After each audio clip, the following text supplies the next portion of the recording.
Hello, hello, ladies and gentlemen, and welcome to the Tuesday edition of the Daily Friend Show. I'm your host, Nicholas Lorimer, and I'm joined today by what they used to have an office together in our old offices, although we no longer inhabit those, and it was labeled on the door, the Ministry of Truth. And that is, of course, Mr. Terence Corrigan. Terence, how are you, sir? No, good and feeling truthful. Very good. And Mr. Marius Roodt. Marius, how are you?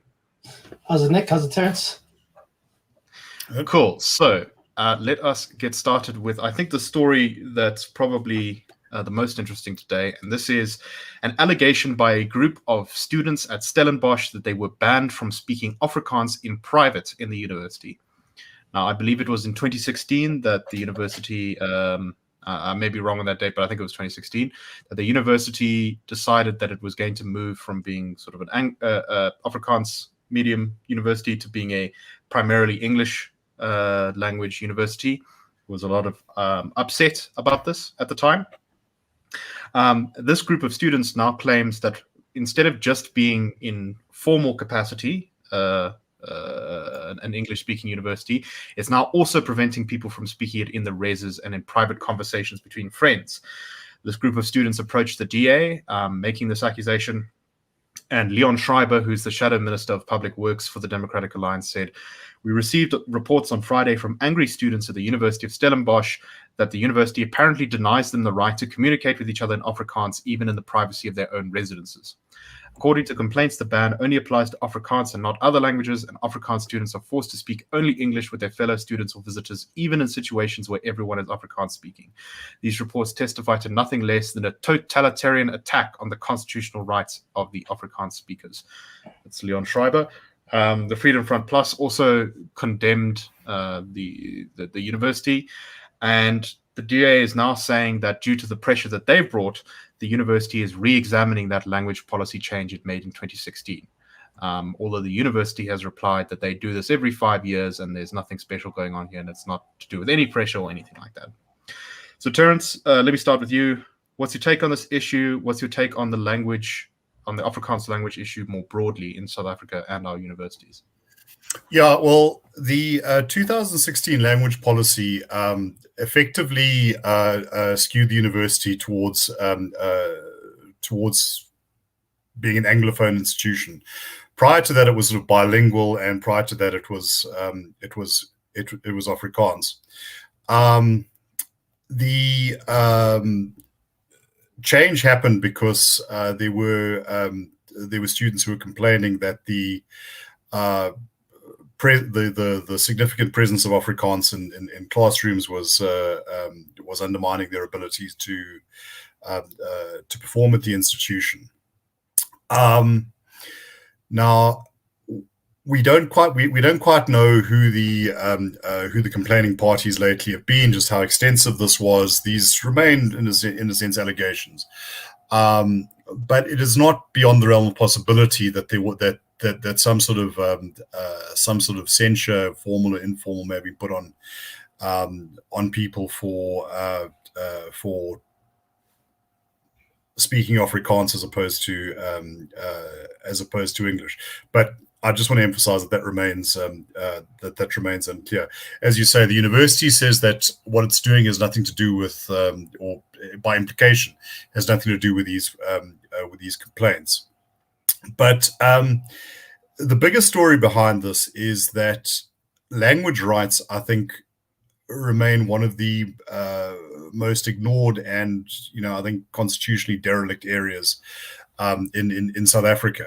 South Africa technically is committed to multilingualism. We have 11 official languages and all sorts of other languages that are given some kind of status. I don't think this has ever been taken remotely seriously.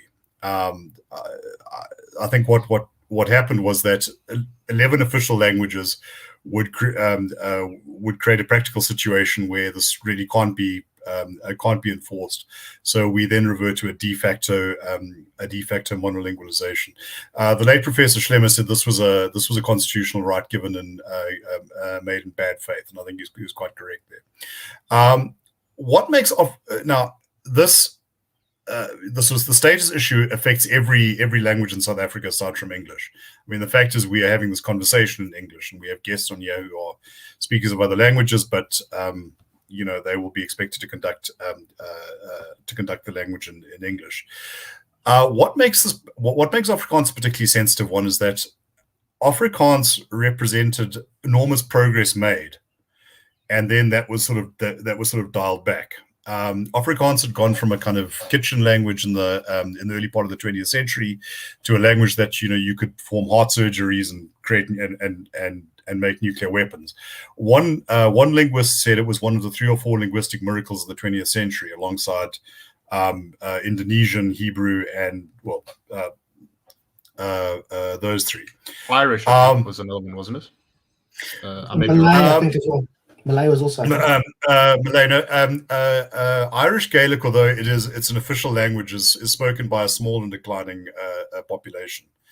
Though interestingly, I have some family in Ireland who moved there when the children were just a bit too old to sort of avoid the Gaelic, and had just struggled through that throughout their entire school career, having missed the foundations. They always just said, no one actually speaks this in their social circle, but so this is, and I think once languages have been removed from those higher status functions, the keeping of court records, tertiary instruction, they are placed in a very, very perilous position. We talk about language as being a resource and an important part of our heritage, but it's one that I think the country has not only failed to actualize, but is actually deliberately stifled. I must say, though, I don't see the administration of any major university being willing to walk back on the course that's been taken. I think that the future for minority languages is probably going to have to rely in private endeavor. I mean, and that was part of what developed Afrikaans in the first place. It may have had the support of the state later, but to move from Dutch to Afrikaans took a great deal of mobilization, writing literature. And I think even there, this has developed an ugly ideological patina where we have people like Mr. Lesufi in Gauteng and to some extent Mr. Nzimandi saying that they simply won't countenance an Afrikaans university. As the solidarity movement is trying to institute, but I think if we are serious about retaining that sort of heritage, that's the kind of thing that will need to be done.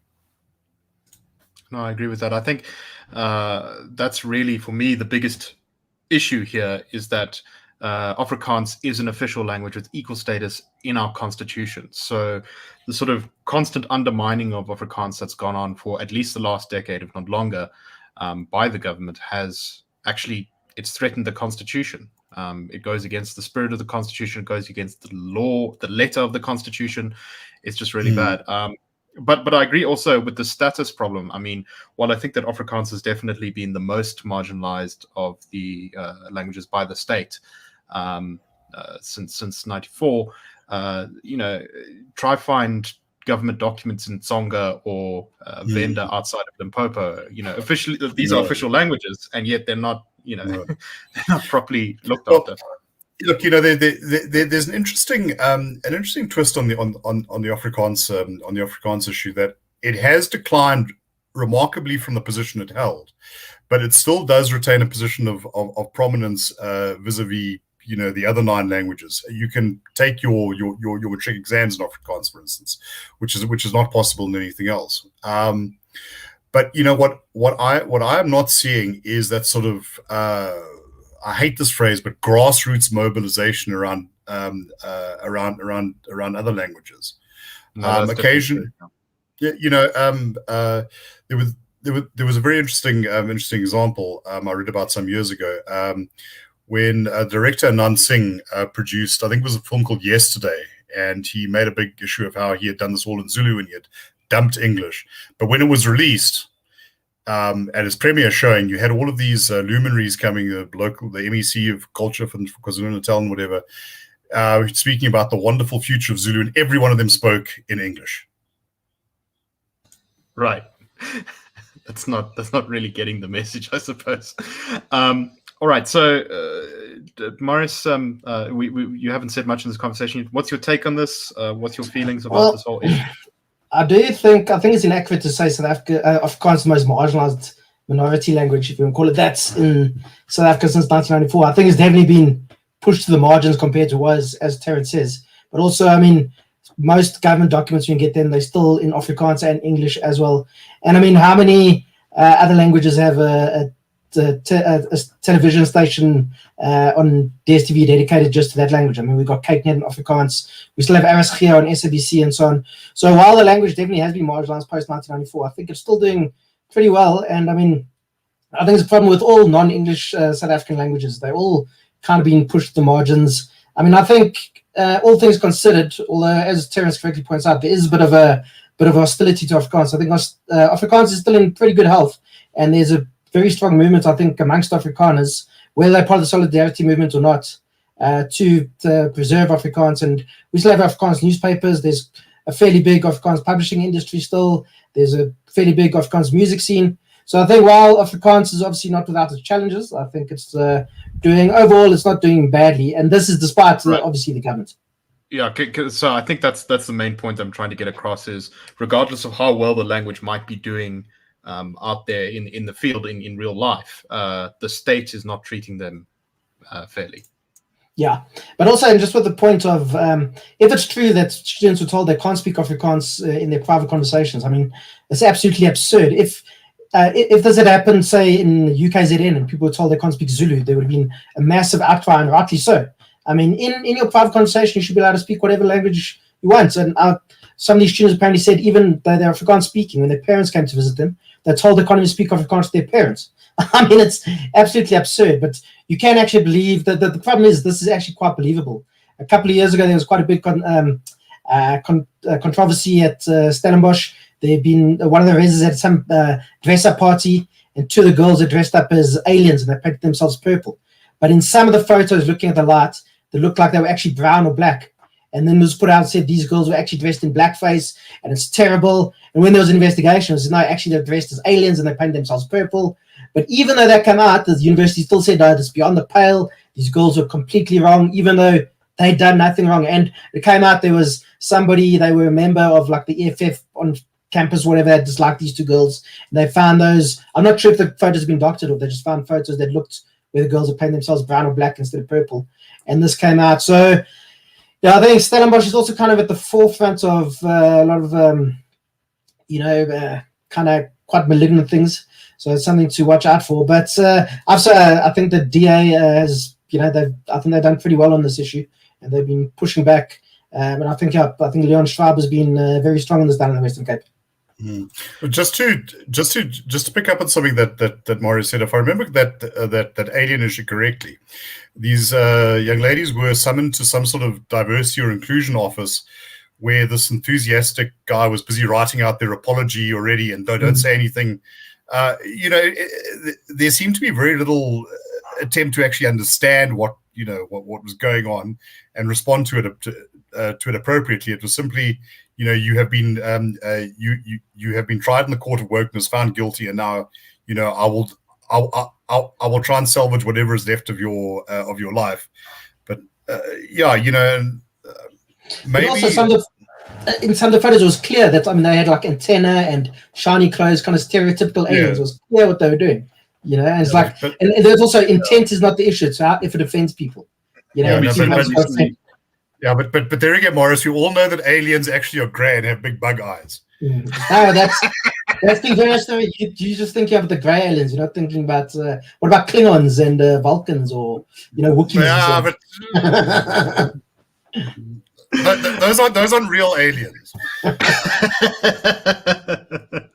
No, I agree with Terence. You got to go with the classic alien look. It's the Roswell alien, I think they call it.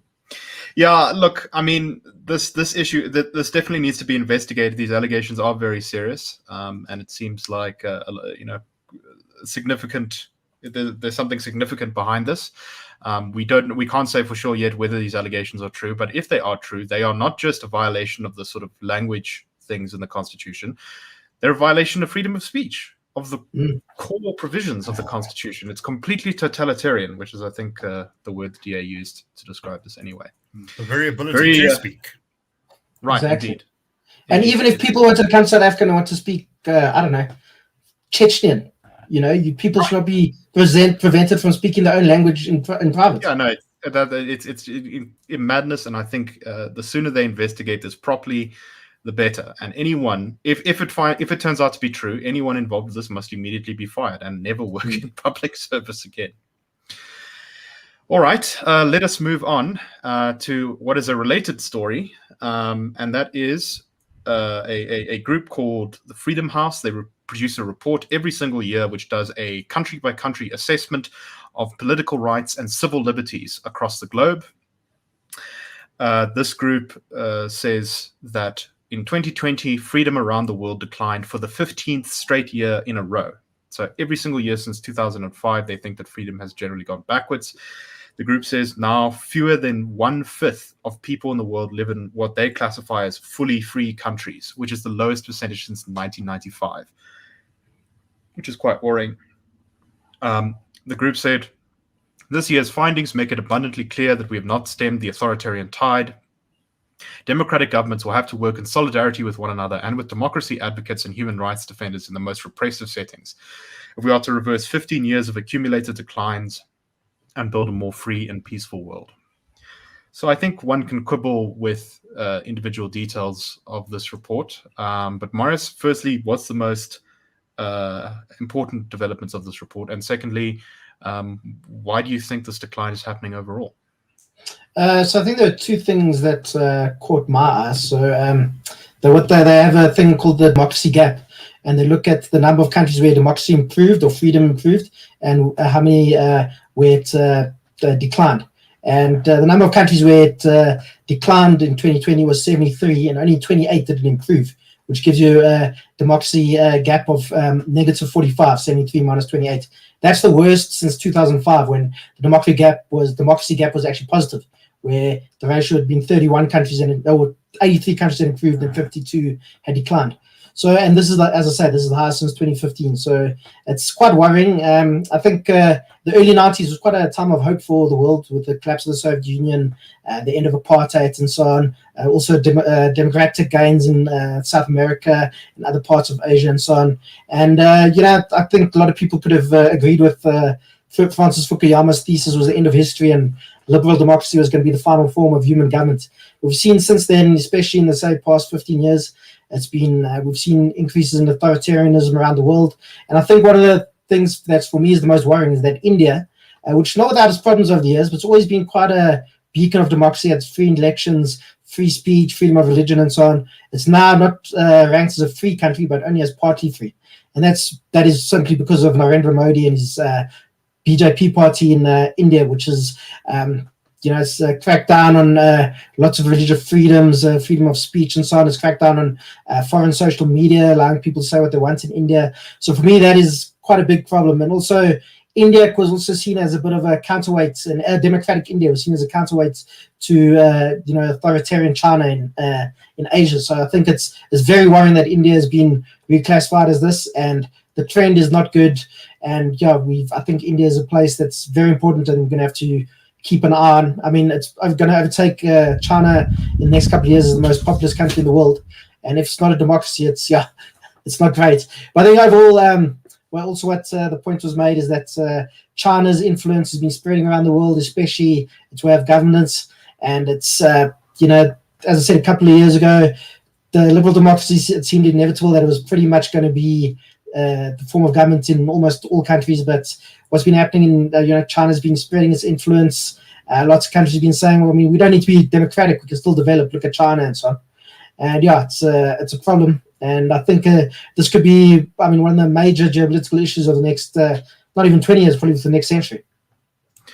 No, I definitely agree with that, Marius. I do want to say on India, though, and I want to get, before I go to Terence, I do want to get your response to this idea. But I've been and I speak from a position of ignorance, but I've been a little bit skeptical of some of the attacks on Modi and the BJP, because I think that Modi has made an enemy of the left-wing NGOs in the sort of international sphere, and they have a lot of influence on how like various groups report things, often how the media covers things, because they will give they're often reached out for independent comment to get something other than the official line. So I'm willing sometimes to give the BJP the benefit of the doubt, but that being said, I do think that there are definitely some worrying signs in India. So what do you think of that criticism? I think maybe there's some, perhaps you're possibly right, but remember Narendra Modi, when he was, what do they call it? I think it's called the governor of Gujarat. There were pogroms against Muslims and he didn't do much to stop them, and he was actually banned from entering the United States because of that until he became Prime Minister of India. And just quite recently, where there were elections in Delhi, the capital of India, in the state it's called Delhi State, or whatever.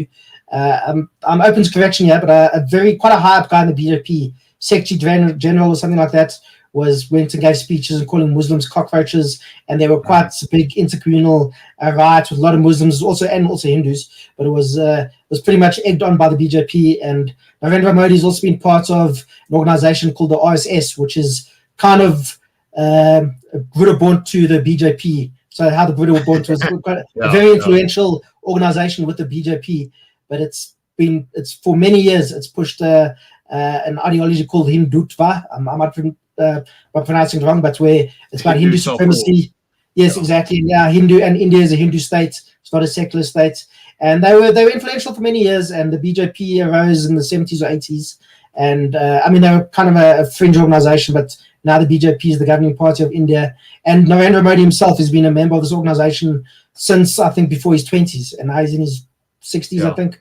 So I think I get the point you're making, but I think India, Narendra Modi and the BJP, there's lots to be worried about there. And I think, it's not just the lefties and Greta Thunberg having a go at Narendra Modi. It's lots of people who've considered India kind of a beacon of secular liberalism in the region, and starting to move backwards now. India also has problems. It had the emergency in the 70s under Indira Gandhi, where for basically 2 years India was a dictatorship. Yeah. Exactly. But that was only 2 years, and there's lots of pushback. And within 2 years, there was another election, and all the various rights were reintroduced. That's actually where Modi got his political start, I believe, is in protesting that period of dictatorship. But I will just say I agree pretty much with most of what you said there. Although there was a commission that did find Modi innocent of being involved with those riots in Gujarat, but who knows if that's credible? Could be kind of the commissions we have here in South Africa when we investigate people. No, I'm very well aware of that. It's just worth pointing out. Okay, Terence, your thoughts on this? Your thoughts on India? Your thoughts on freedom declining around the world? Go back to the 1990s. There, I think there are three things that you need to take cognizance of. The first was what Fareed Zakaria called a liberal democracy, which was an electoral form where civil liberties or democratic and particularly constitutional substance is not present. This you could see in a case like Zimbabwe.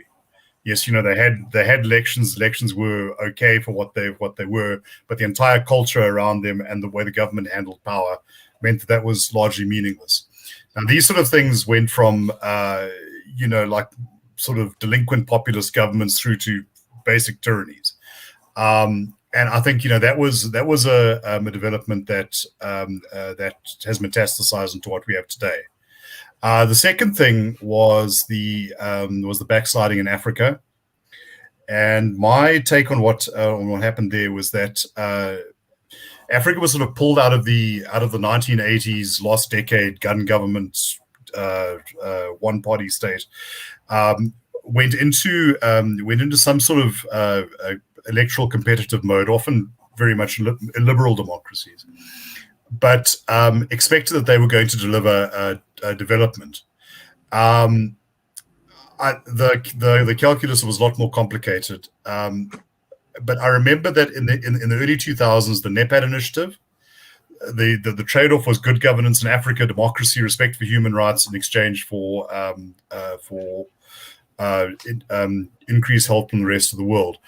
And here, I think you can point squarely at Thabo Mbeki, because when Zimbabwe happened, when the big test arose, he said we would rather back a tyranny in Africa than the NEPAD agenda, and I think Africa's never recovered from that.